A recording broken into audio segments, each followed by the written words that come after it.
It has been a heck of a year for Michigan State Sparty, and they have Ohio State coming up. Graham Couch, Lansing State Journal, covers the Spartans. Joins us on Sikkim 365 Radio, 365 Sports, and man, this is a measuring stick, no question about it. Graham, it's been a great run, and obviously the first story today or this week has been what Mel Tucker, the extension. Where is Michigan State getting all of that money, and is that going to be pretty much all donor-driven?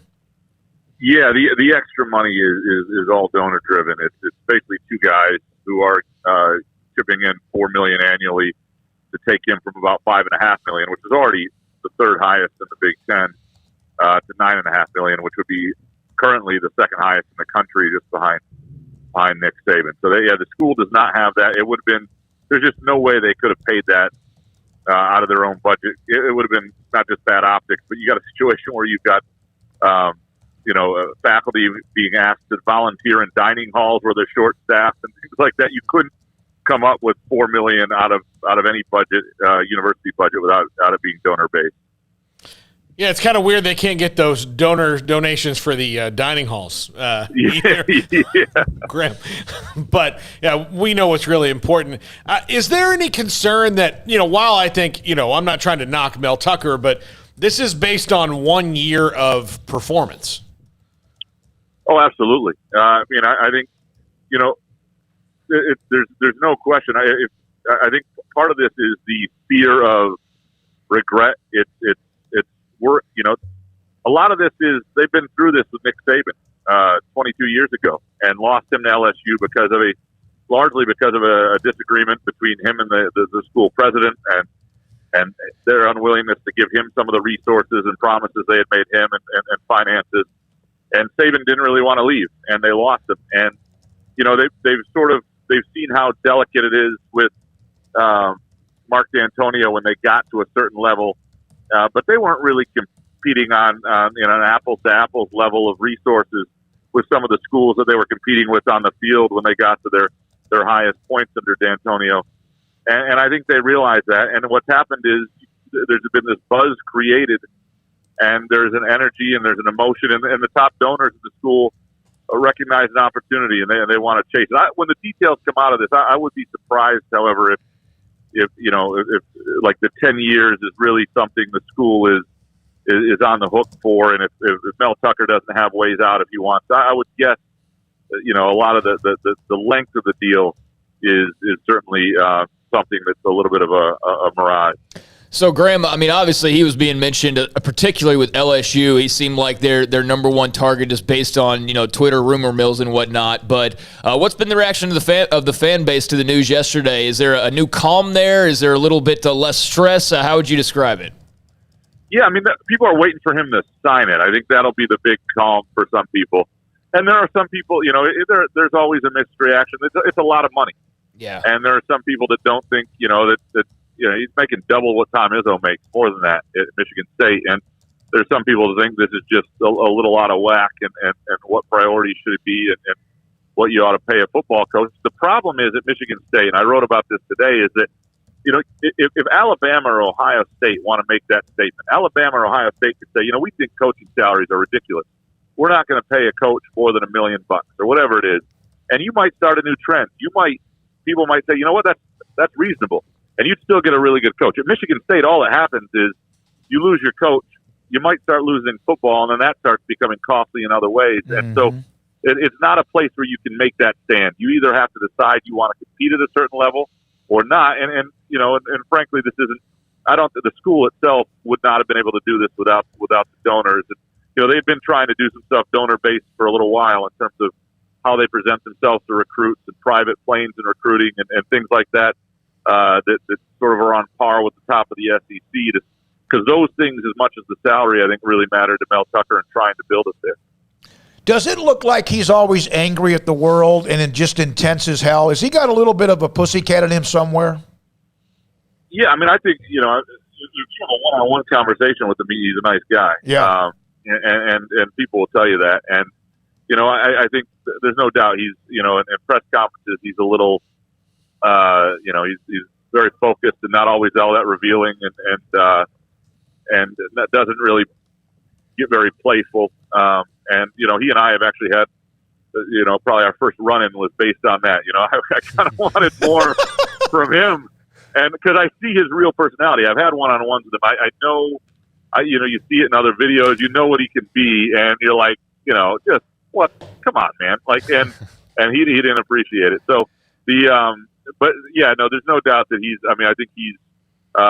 He presents a very careful side of himself when he's talking to large groups of press, certainly. We're talking to Graham Couch. He covers Michigan State, Lansing State Journal. They have Ohio State this weekend.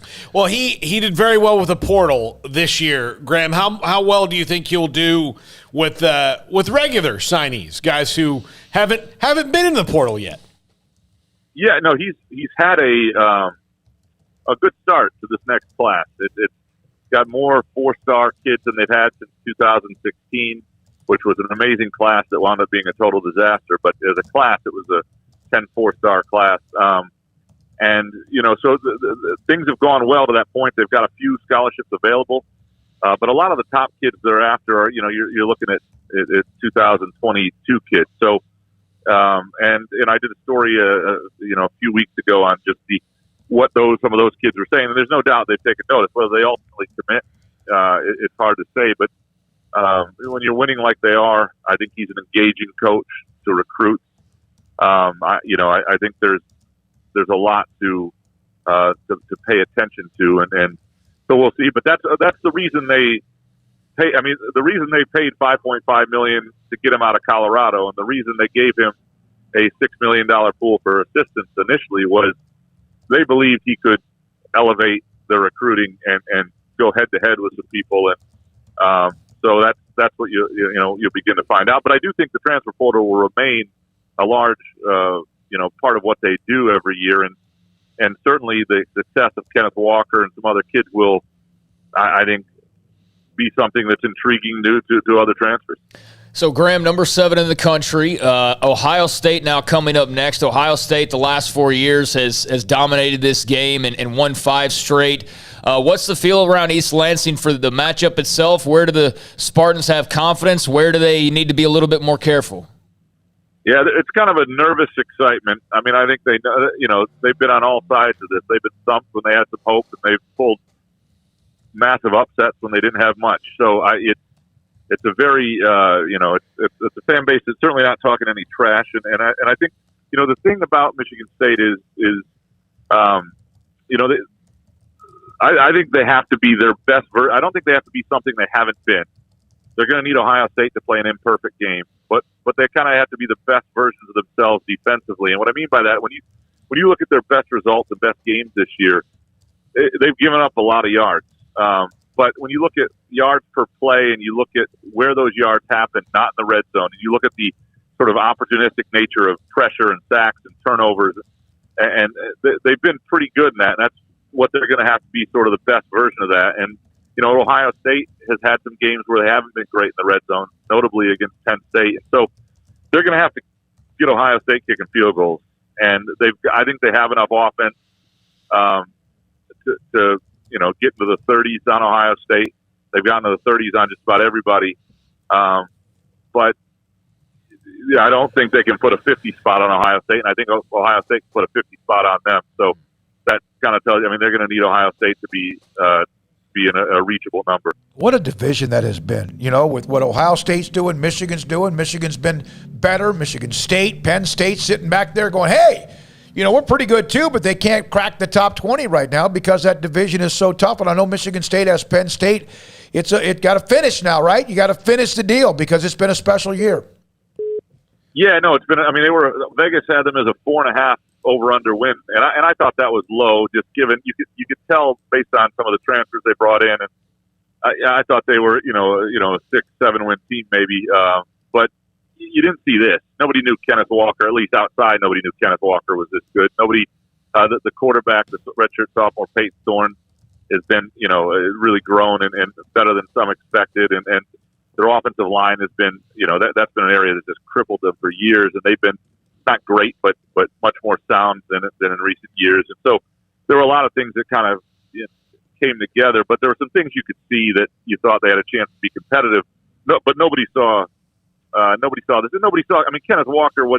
He's an equalizer in a lot of ways. You look at the Michigan game, and they didn't have Michigan's defensive front was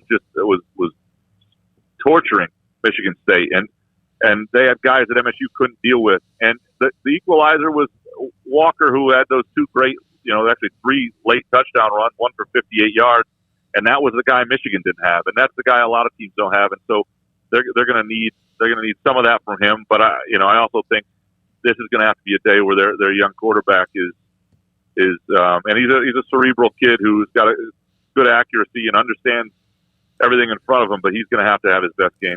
Graham, thank you. Appreciate your time. Graham Couch covers Michigan State, Lansing State Journal. Been with us a couple of different times during the college football season and when we come back. Max Olson, the